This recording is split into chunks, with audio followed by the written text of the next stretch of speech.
Hello guys, कैसे हैं आप लोग। मैं आप लोग के बीच में क्लास 10 की फिजिक्स लेकर फिर से आया हूं और मैं अपना लेक्चर शुरू करने से पहले मैं आप लोग को ये बताना चाहूँगा कि आप लोग अगर हमारे चैनल को सब्सक्राइब नहीं किए हैं तो पहले सब्सक्राइब कर लीजिए, क्योंकि क्लासेस को अब और फ्लो मोशन में पढ़ाया जाएगा।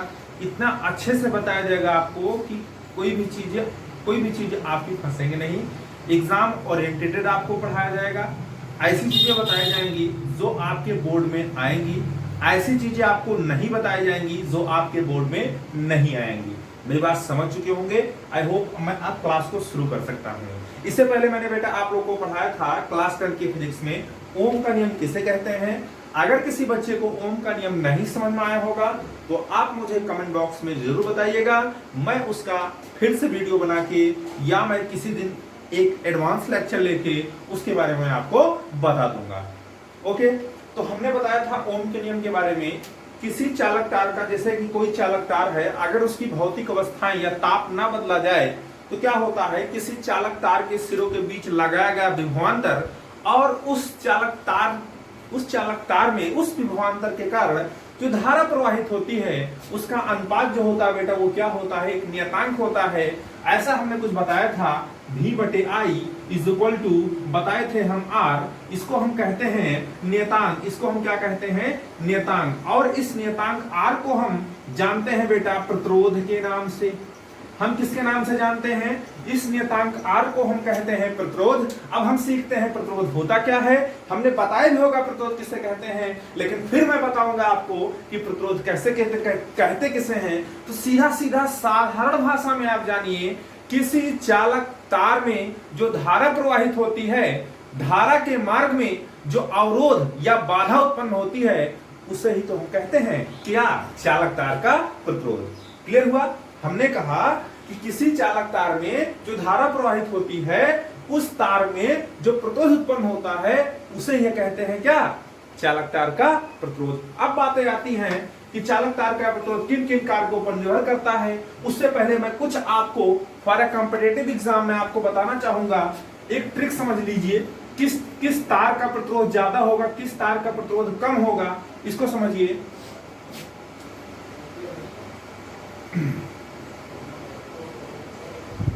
जो सबसे बढ़िया चालक पदार्थ होगा, जो एक सीधा सीधा जानिए, जो सबसे बढ़िया चालक पदार्थ होगा उसकी चालकता, जो सबसे बढ़िया चालक पदार्थ होगा उसका प्रतिरोध बेटा जो होगा वो कम होगा। मतलब कहने का मैंने आपको बताया है, चांदी जो होता है ये सबसे बढ़िया चालक तार होता है, इसलिए चांदी का सबसे कम प्रतिरोध होगा। सबसे कम प्रतिरोध किसका होगा, चांदी का। अब जैसे मैं आपको 3-4 वैल्यू दे, 3-4 मैं नाम दे रहा हूं। एक चांदी दे रहा हूं, सोना दे दिया, लोहा दे दिया। अब इन तीनों में आप पहले ये पता करिए कि किसका प्रतिरोध ज्यादा है। तो प्रतिरोध पता करने से पहले आप ये पता करिए सबसे बढ़िया चालक कौन सा है। तो हमने आपको बताया सबसे बढ़िया चालक होता है चांदी, और इन तीनों में सबसे बेकार चालक कौन होगा, लोहा। ऐसा नहीं कि बेकार होगा, लेकिन इन तीनों के तुलना, अगर इन तीनों का तुलनात्मक अध्ययन करोगे, अगर इन तीनों को आप कंपैरिजन करोगे, तो कंपैरिजन करने में लोहा जो होगा चांदी और सोने से बढ़िया नहीं माना जाएगा। किस दृष्टिकोण में, चालकता के दृष्टिकोण में। यानी लोहे का प्रतिरोध ज्यादा होगा और चांदी का प्रतिरोध क्या होगा, कम होगा। अब अगर आपके दिमाग में आ होगा, सर अगर चांदी का प्रतिरोध कम है तो अगर हम चांदी का तार लेंगे तो क्या होगा, उसमें धारा ज्यादा प्रवाहित होगी। तो क्यों ना हम ऐसा करें कि चांदी का तार यूज करें, घरों में वायरिंग के लिए यूज कर सकते हैं, लेकिन हो सकता है आप बिक जाओ, हो सकता है आपके घर वाले बर्बाद हो जाए। भाई कितना चांदी का तार लगाओगे, 60,000 70,000 रुपए प्रति किलो चांदी का तार चल रहा है।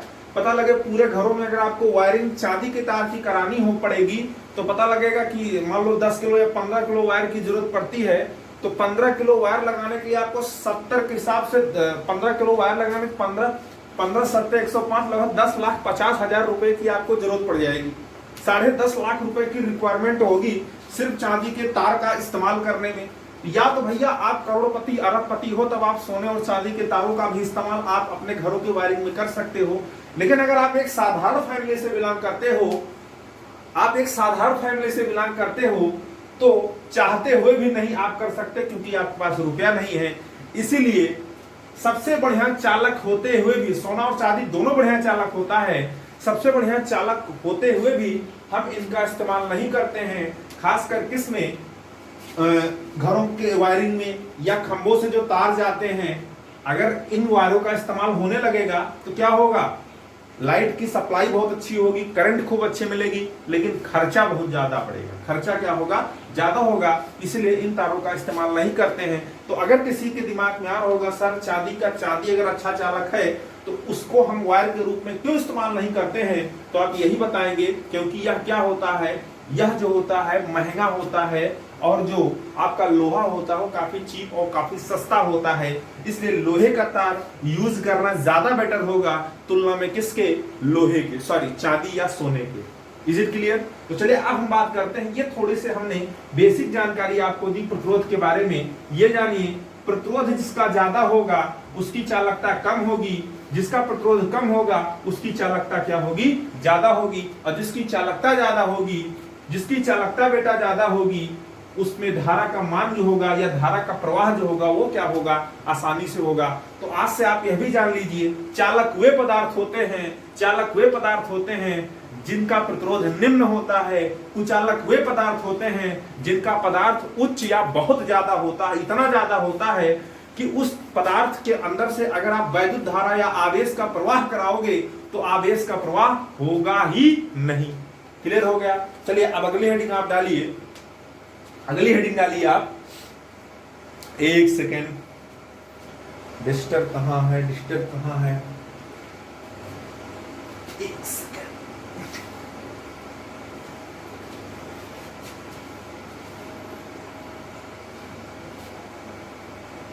चलिए अगली हेडिंग डाल सकते हैं। ये सब कुछ बेसिक पॉइंट्स थे जो आप समझ लीजिएगा। चलिए अगला पॉइंट लिखिए, किसी चालक तार की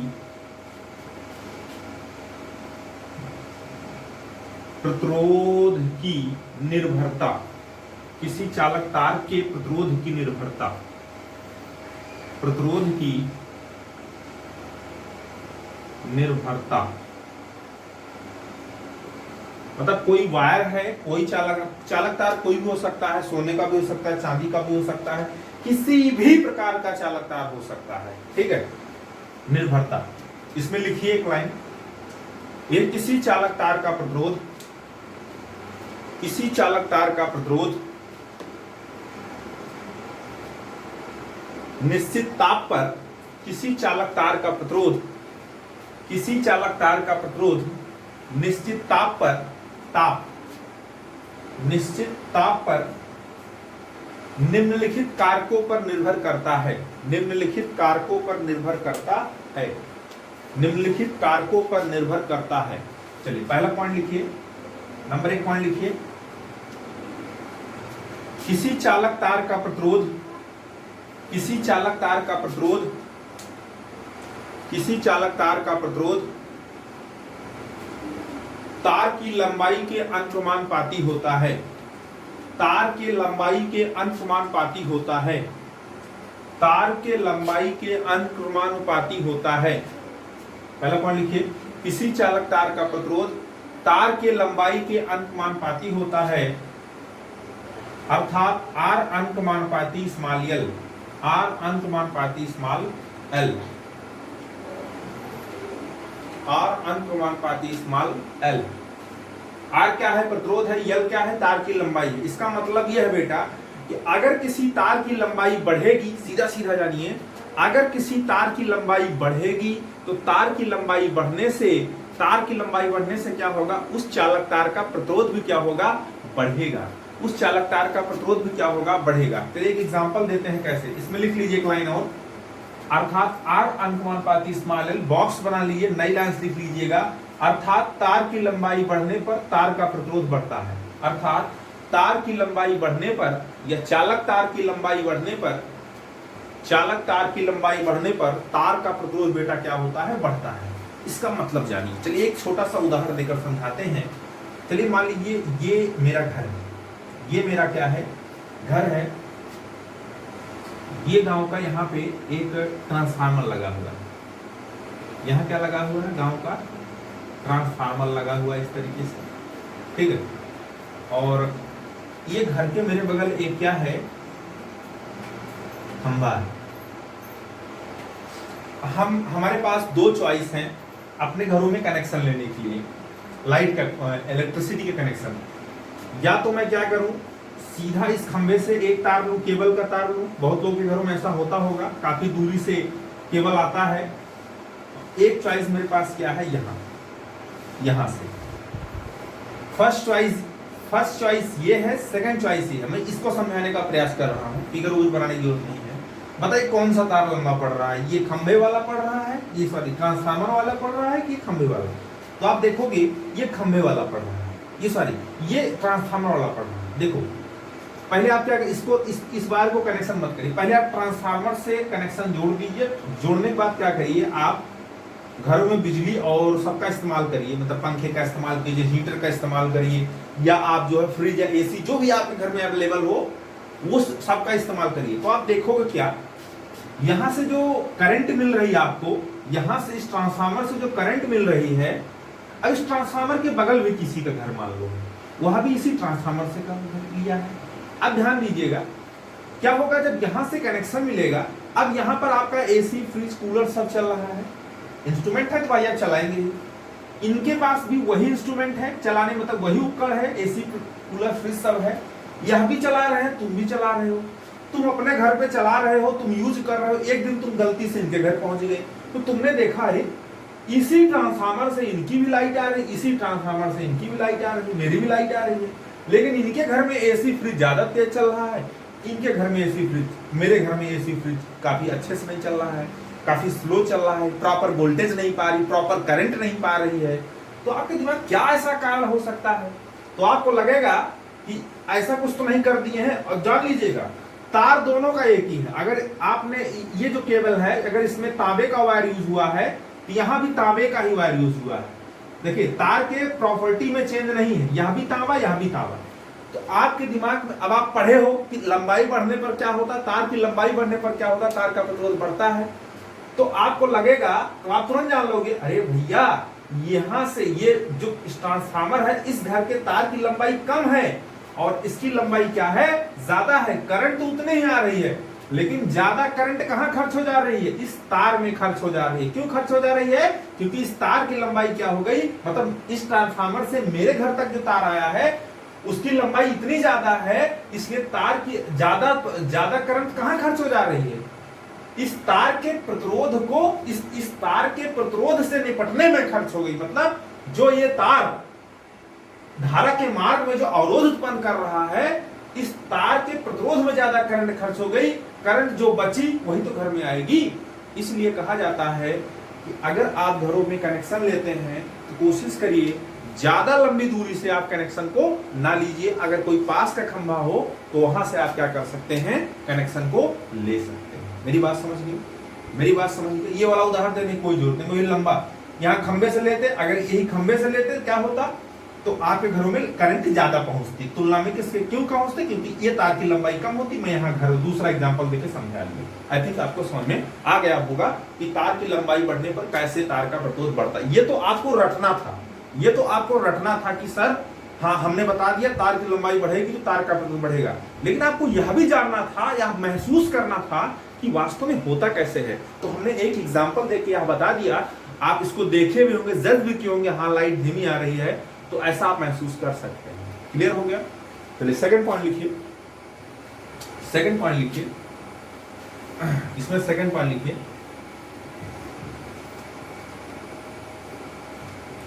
देखिए किसी तार का प्रतिरोध, किसी तार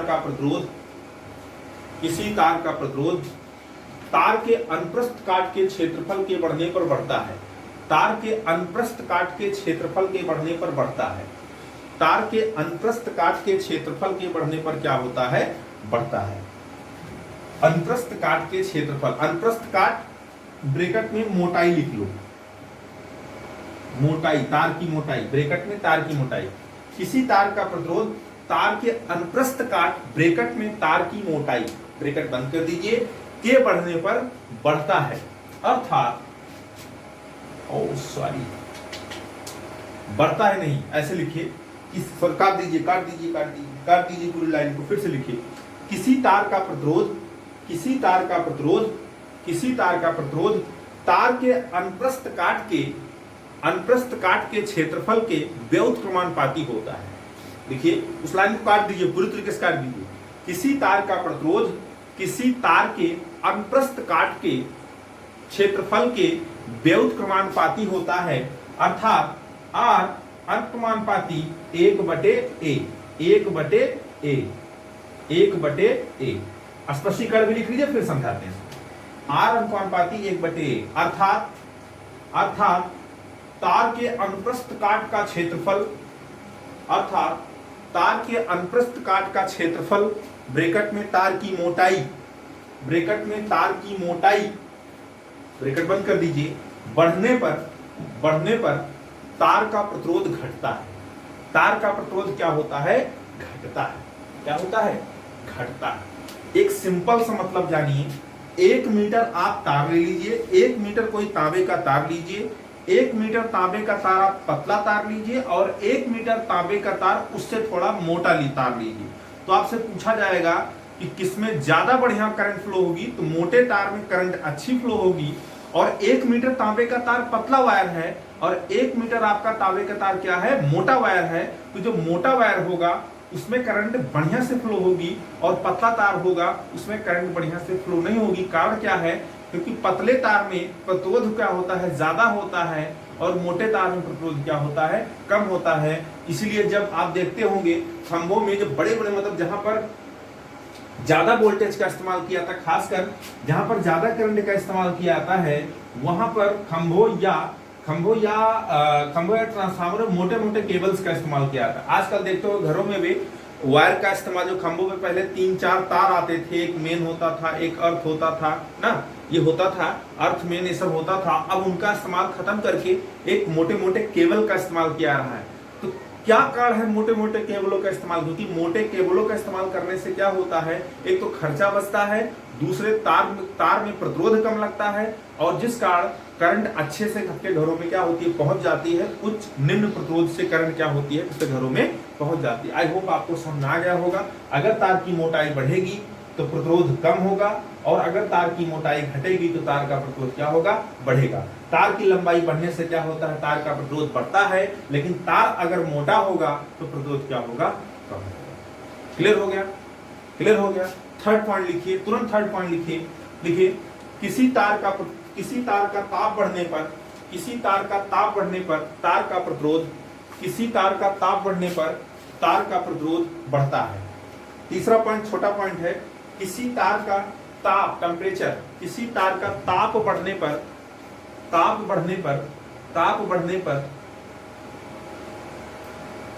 मतलब ताप समझ रहे हो ना?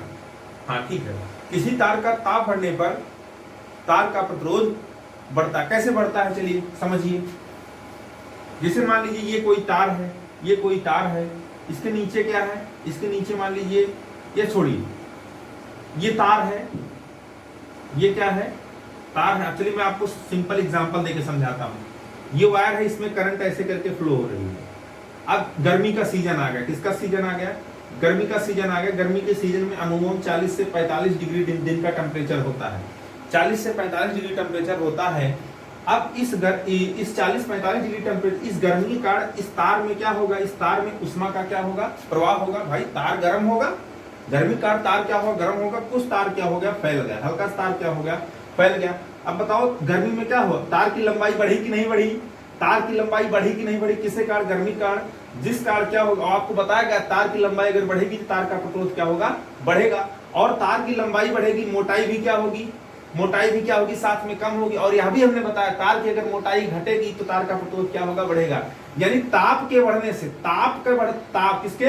ताप के बढ़ने से गर्मी बढ़ती है, और गर्मी के बढ़ने से तार की लंबाई बढ़ती है, और तार की लंबाई बढ़ने से तार की मोटाई घटती है, जिस कारण तार का क्या होता है?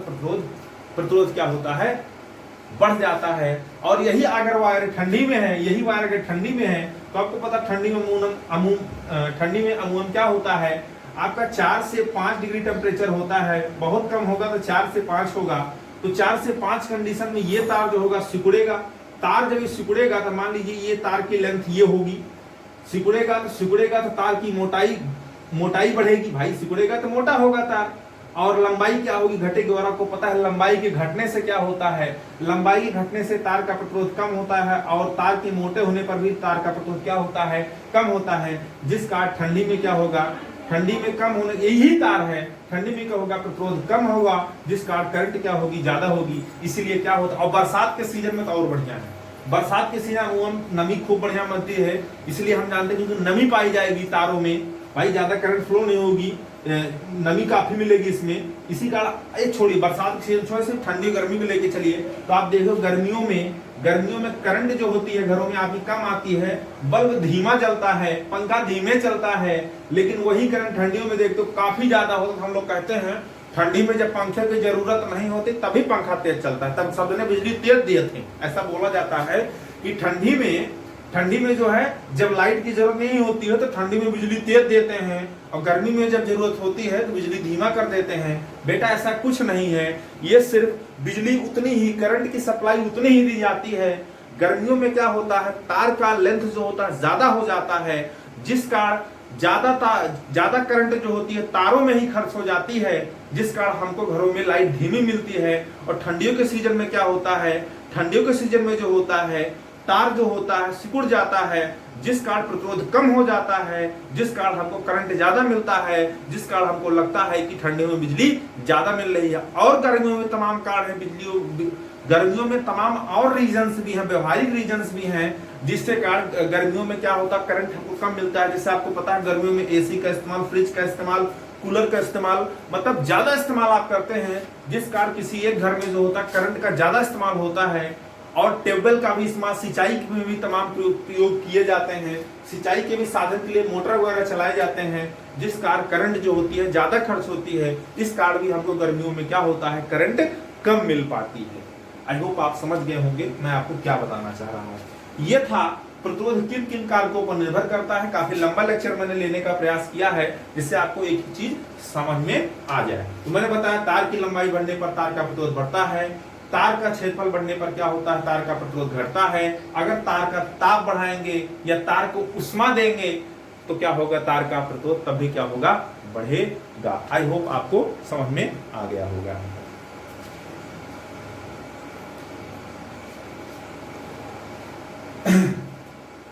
तो अगली हेडिंग जो हम ले रहे हैं वो ले रहे हैं विशिष्ट प्रतिरोध। अगली हेडिंग हम क्या ले रहे हैं, विशिष्ट प्रतिरोध। विशिष्ट प्रतिरोध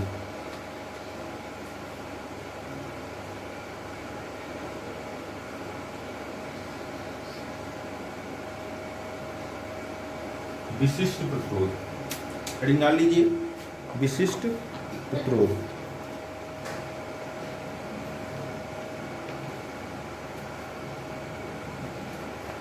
डेफिनेशन लिख लीजिए। देखिए किसी पदार्थ का विशिष्ट प्रतिरोध, सीधे डेफिनेशन लिखिए बस। किसी पदार्थ का विशिष्ट प्रतिरोध उस पदार्थ के 1 मीटर लंबे किसी पदार्थ या किसी तार का विशिष्ट प्रतिरोध उस पदार्थ के 1 मीटर लंबे तथा 1 वर्ग मीटर अनुप्रस्थ काट के क्षेत्रफल वाले 1 वर्ग मीटर अनुप्रस्थ काट के क्षेत्रफल वाले तार के प्रतिरोध के बराबर होता है। तार के प्रतिरोध के बराबर होता है। तार के प्रतिरोध के क्या होता है बेटा, बराबर होता है। लिखिए विशिष्ट प्रतिरोध को रो से प्रदर्शित करते हैं, इस तरीके से लिखते हैं इसको।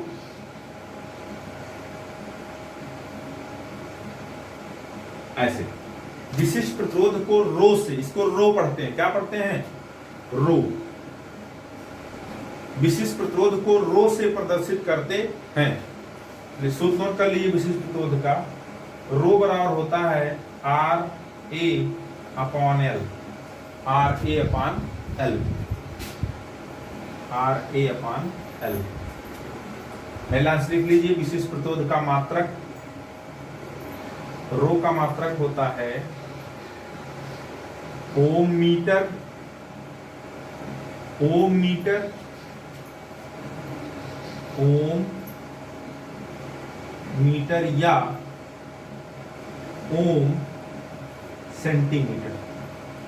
विशिष्ट प्रतिरोध का मात्रक ओम मीटर या ओम सेंटीमीटर होता है, ओम मीटर या ओम सेंटीमीटर होता है। एक चीज और ध्यान दीजिएगा, ओम को इस तरीके से भी लिखा जाता है, ओम का यह भी सिंबल है इस तरीके से, ओम मीटर ऐसे भी लिखा जा सकता है, घबराइएगा नहीं, ओम को ऐसे भी लिखा जाता है इस तरीके से, ओम मीटर, ठीक है, नोट कर सकते हैं। आई होप आपको यहां तक समझ में आ गया होगा। चलिए छोटी छोटी कुछ डिफिनेशन से नोट कर लीजिए, जिससे मैं अगला टॉपिक खूब अच्छे से आपको अगले वीडियो में पढ़ाऊंगा। हेडिंग वाले सेल का आंतरिक प्रतिरोध, किसी सेल का आंतरिक प्रतिरोध,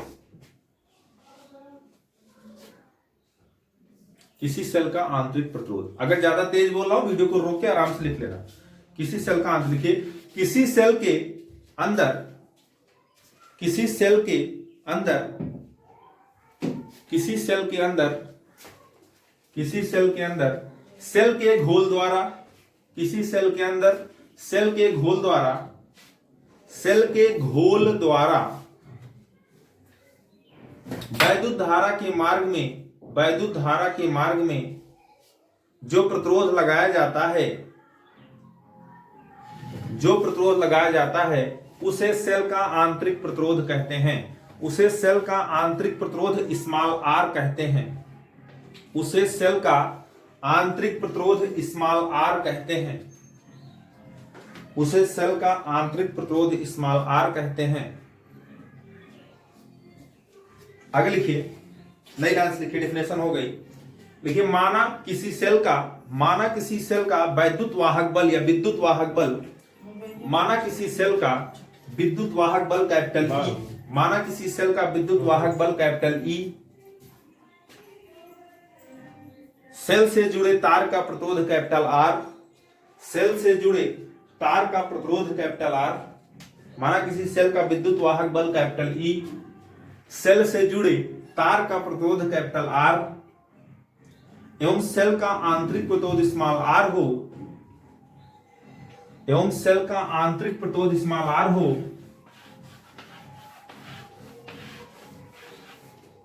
तब सेल द्वारा, तब सेल द्वारा तार में बहने, तब सेल द्वारा,